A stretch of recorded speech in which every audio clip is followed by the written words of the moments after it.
望庐山瀑布，日照香炉生紫烟。遥看瀑布挂前川，飞流直下3000尺，疑是银河落九天。Hi tea lovers, how are you today? Did you enjoy the poem? The Chinese version of the poem was written almost 1300 years ago during the Tang Dynasty by Li Bai, who was one of, if not the most famous Chinese poet. Chinese culture is interesting, as the people there appreciate sentimental objects, even colors. You may wonder why Li Bai described the smoke on the mountain in a romantic color, violet. Well, in fact, among all the colors, violet or purple is secret in Chinese culture and is often associated with immortals or heaven.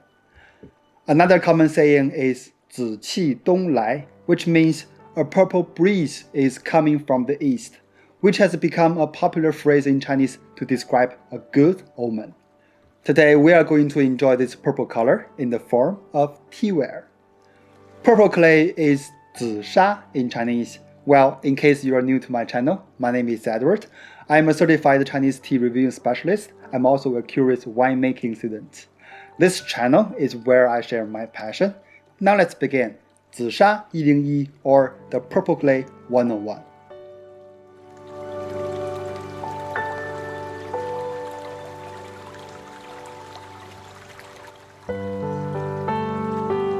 Before the must-learn Chinese, let's look at this map. Yixing is a city in Jiangsu province, China, that mines this popular and unique clay called purple clay, or 紫砂 in Chinese. Here, 紫 means purple, and 砂 means sand. While in English purple and violet are two different colors, while in Chinese 紫 covers both. However, are these purple clay teapots really purple or violet? Although these styles are called purple clay, the actual color is neither purple nor violet in the teapot we normally see today. More accurately, you may want to describe the clay color as coffee with a hint of red or purple. So why is it called purple clay? A more acceptable explanation is the color means something different in ancient Chinese culture. As I mentioned, purple is a sacred color. Well, you may have some Chinese friends who appreciate the color red in their clothes, in their house decoration and stuff like that, because red stands for passion, fortune, and happiness, etc. Further, in traditional Chinese culture, purple was considered redder than red. I hope this makes sense to you, like 红的发紫 means something is so red or too red that becomes purple. For this reason, the noble class favored purple to highlight their superior social status. For example, the imperial palace of the last two dynasties is called 紫禁城, which directly translates as purple forbidden city. This proved how special purple was in traditional Chinese culture. Among all Chinese teaware, 紫砂 became the dominant brewing vessel after the loose-leaf tea evolution in the Ming and Qing dynasties. Well, if you missed my previous tea evolution series, click here and check it out. Therefore, using purple clay to describe this purple-ish teapots would have been a good reason to say, my clay is better than anyone else. To be clear, the city that produces this clay is not pronounced Yixing, but Yixing. You should pronounce these two characters separately, and X or X does not exist in the Chinese language. So if you want, read after me, 宜兴紫砂 teapot or 宜兴紫砂壶. Now, if you're still watching, I bet you must be either very curious about this purple clay or you have enjoyed this clay in its various forms. But have you ever seen the purple clay? If you wondered, here they are. Well, before we dive into these samples, I want to introduce the origin of these three ores. They are all from Huanglongshan or Yellow Dragon Mountain in Jiangsu province. People call it Benshan, which means the authentic mountain, as they were copies. Now, Benshan has become a general term to indicate the authentic place of origin, which is the Yixing area. Purple clay is an umbrella term. There are three main types of this Yixing clay. They are called 紫泥, 朱泥, and 绿泥. As you can see here, they vary in color. 紫, as we mentioned, means purple, and 泥 means clay or mud. So 紫泥 is used as this is the most purplish of the clays. Here, 朱 means red, so 朱泥 is the reddish clay. 绿 means green, so 绿泥 is greenish clay. Sometimes we call this 本山绿泥. In fact, if you've bought or collected some Chinese teapots, you may have found the color description surprisingly confusing. Not exactly the same with the colors or the main three clay types that I just mentioned. How come? Why the color of purple clay is so complicated? Here are some reasons that I can think of. First, the colors of the clay will change during the firing process in the kiln. For example, 绿泥 shows greenish color in the clay, but once being fired, it turns into this yellowish, wheaty color, sometimes even white.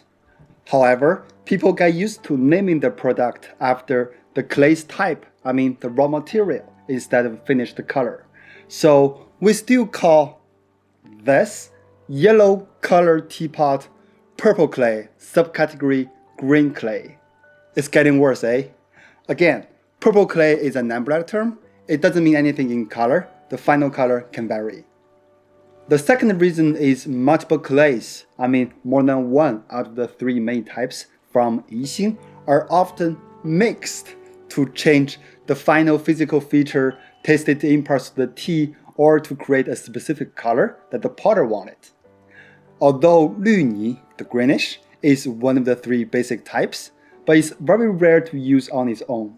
More often, you may come across 椴泥 instead. In fact, 椴泥 is a mixture of 紫泥, the purple one, and 绿泥, the green one. 椴泥 is pretty popular for its own features. Its bright color is unlike the others in the purple clay family, and is comparatively lower in density, which may be more suitable for some milder teas or less oxidized tea if you use on its own as a teapot. Its light and unique color also makes 椴泥 suitable for making decorative parts for other types of purple clay or, make vivid teapots. Sometimes teapot masters even have their own patent formula, or they mix the clay while making the teapot, like this. Isn't it awesome? It's called 角泥 in purple clay as a style. Therefore, with the three main types as a starting point, you could make a teapot out of a single type of clay, and you could also have your own, house blend. What else creates the numerous colors on your teapot? In fact, there are more than just the three main types in the purple clay family. Some of them are subcategories of the three main types that may vary slightly in color, and some of them are made up for marketing purposes. Plus, we humans never stop digging deeper for new possibilities. I think I will stop here instead of going any further down the mine, as it's getting more and more complicated. But if you are interested, please comment below. I will answer your questions to the best of my ability. Now, look, this is what we encountered on our last tea trip to Yixing, the Purple Clay Museum. The exhibit shows the clay samples and tells you which mountain in Yixing they are from, which layer of the mountain the samples were mined, and of course what they are called. We visited with a teacher from the local college teaching pottery and sculpture, who even brought a proton, like a color dictionary, and demonstrated to us how each of the clay would change its color during the firing process. This unique experience was really thrilling, which reminds me, sometimes things happen on your vacation, then you figure out it won't happen anymore or anywhere else. If you are interested in the dirt on the clay, or if you want to visit Yixing in the future, feel free to contact me through my website, edwardqu.com. I will upload more pictures there as I took pictures of all the displayed clay in the Purple Clay Museum. Hopefully you will find the one you enjoy the most, and soon you can put your hands on and make a pot out of it. Okay, that's all for this video, and by now, I think you understand why I named this video 紫砂 or Purple Clay 101 instead of Purple Clay Teapot 101, which is because we didn't talk much about the teapot, but I assure you we will. Thanks for watching this video. If you enjoy it, give me a thumbs up. Remember to subscribe and share it with your tea friends. Next time, we will focus on the most common misunderstanding about the purple clay, and I will explain why purple clay teapot is so special. Is it really clay? Stay tuned. See you next time.